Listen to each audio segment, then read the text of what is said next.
Sometimes people believe that persons with hearing impairment or deaf people, as they are popularly called here in Nigeria, are to be taught that they can't teach people because they cannot hear. Now, this is interesting. Today, I have a guest that is hearing impaired or deaf, like we refer to them here in Nigeria, and she is a teacher. She's here to tell us a story. So sit back, relax, and be inspired. Of hope when my back's against the ropes. Welcome back. I have a deaf teacher in the house. I'm sure you'll be wondering, how does she do it? How does she teach and all that since she can't hear? Well, she's here to tell us her story. And of course, we have our popular Auntie Wumi, the sign language interpreter, here with us. Auntie Wumi, thank you for interpreting what we need to hear today. And my guest, Caroline, always smiling. I love her smile. I love her smile. I love your smile, Caroline Okondeji. She is hearing impaired, even though she can speak because she reads the lips when she speaks. So once the interpreter interprets to her, she will answer my question.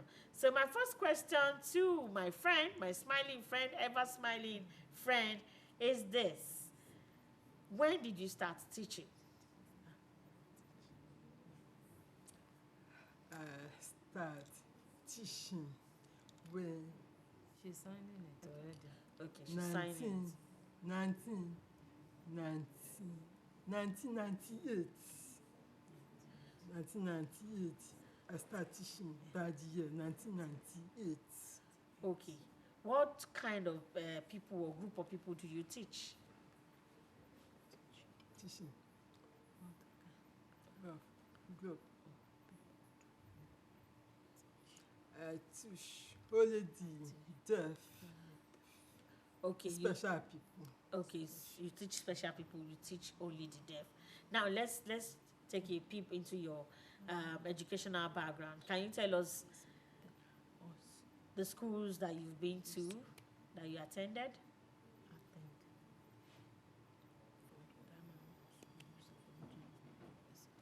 The school that I went. Yes. I went to primary school. Before I went to primary school, I have not become deaf yet. By that time, I was 6 years. 6 years. Old, you were 6 years old then, okay? Then after my accident, they rushed me to hospital for treatment. When I discharged from the hospitality, I found it difficult me to speak all year. Okay. So after the accident, you find it difficult to hear. I'm in this school. Okay. So from then, from your primary school, which other school did you attend? After the time, I left the hospital. Okay. I stayed more than 10 years. At home? Not schooling, at the village. Because by then, there's no special school. Okay. So then you proceeded to where again? Because after you stayed at home for 10 years because there was no special school then after the accident. 10 years. And then after then you attended which after school? 10 years. My mommy decided to bring me to Lagos, to Western School. Okay. As we came to Western School, the principal refused to accept me by telling my mommy that I can't speak. Okay. I'm more better than some of the deaf people there. So the principal sent my mommy to stadium to buy me hearing phone, hearing aid. Okay.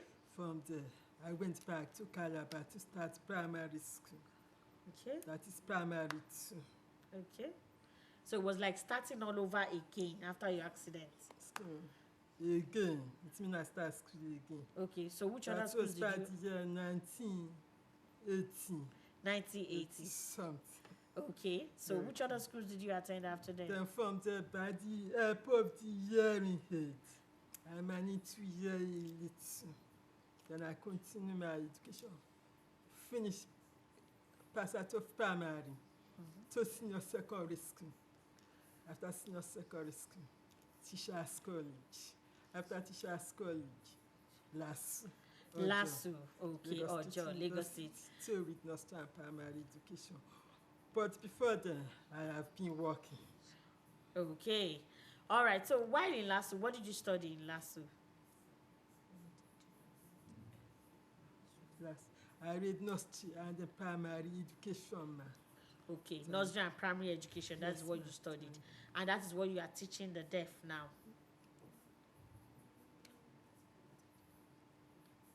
Yes, all is about education, all subjects. All subjects. That's what I'm teaching in the primary school. Okay. So what has your experience been teaching other people like you?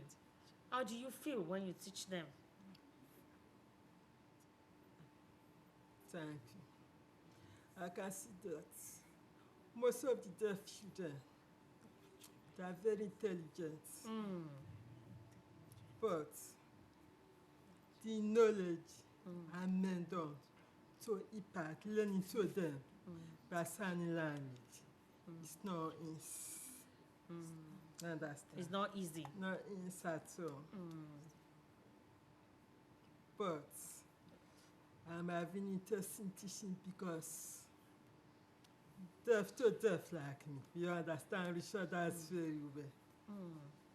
For example, to teach them anything, you must bring all the material Okay. of the name of the subjects that I'm going to teach to show them. Once they see it by demonstration method, they will take it in to understand what you wrote on the board, and I will communicate with sign language to them. I'm having interest with them. Some have low brain, some Okay. have bad brain. Okay. Well, no problem. It's a gift from God. From God. So how do you feel when you see other deaf children that you've taught in one way or the other graduating, happy, settled and all that? How do you feel?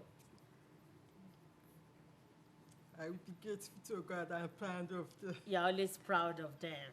Some Yes. parents at this age still keep children with disability at home. Even deaf children, they will say, who will Yes. teach them? How can Right. they learn?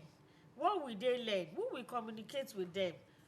Disable can't happen anytime. Can happen anytime. Some parents, they may see as they are having disabled children, they will be ashamed to show the children out.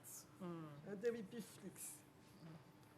Who will play with my children? Who will marry her in future? What can these deaf people be in future? They can be nothing. They can't achieve nothing. Do you agree with them that deaf children cannot achieve anything?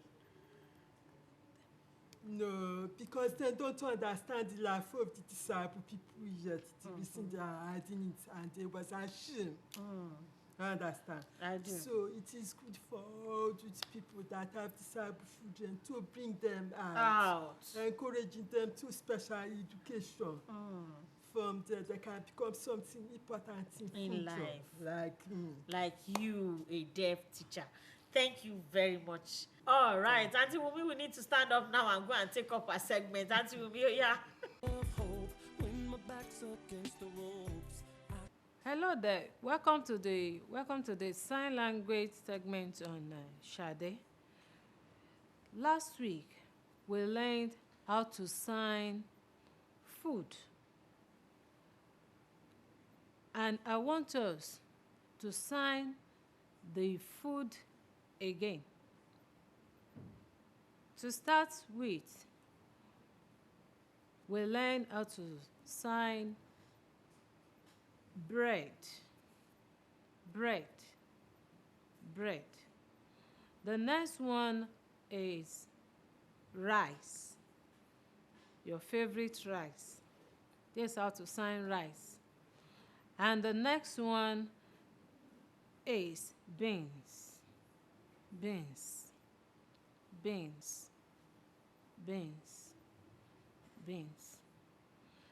The next one is your spaghetti. This is how to sign your spaghetti. You can add the sign to make it more meaningful. You do it like this, the way you swallow it.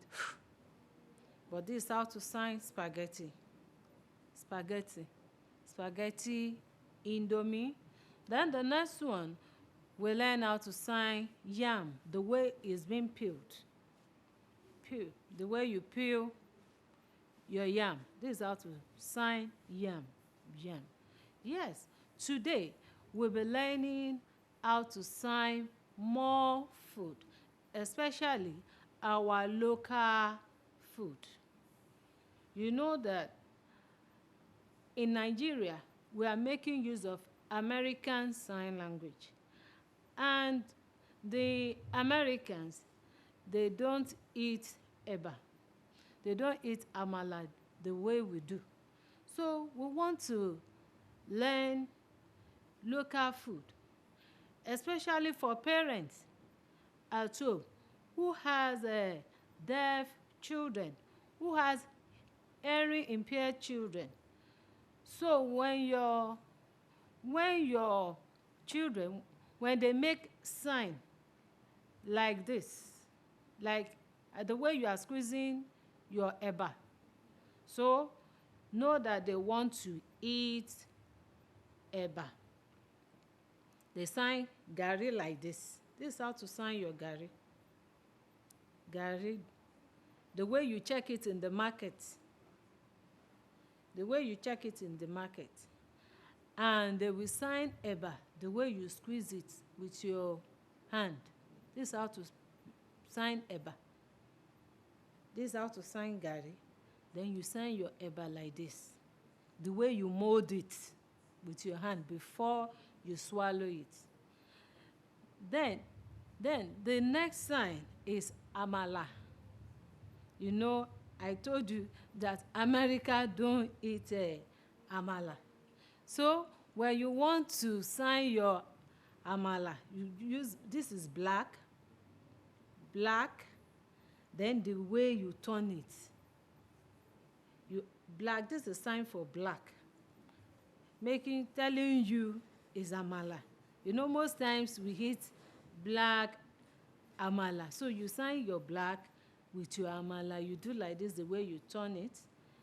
And if it is white amala, you sign white amala. The same semo, the way you turn semo with S hand to indicate that this is, you sign your semo like this. This is how you sign your semo. You sign your semo like this. Then, how to sign your corn. Your corn. It's either you do it this way, the way you remove it from the cob, or the way you eat it. You know, in Nigeria, we invent so many signs for the deaf people to understand it better. So you can sign your corn like this, the way you remove it from the cob, or the way you eat it, the way you bite it, the way you bite your corn. So, thank you for joining us today on this episode of Sign Language. Till I come your way next week. Bye. Okay, thank you. And to me, I just done a bit, and we have learnt again one or two things as it pertains sign language, so that at least I too can communicate with one of my newest friend, Caroline. I can communicate with what I have just learnt from Auntie Wumi. Join me same time next week. God bless you.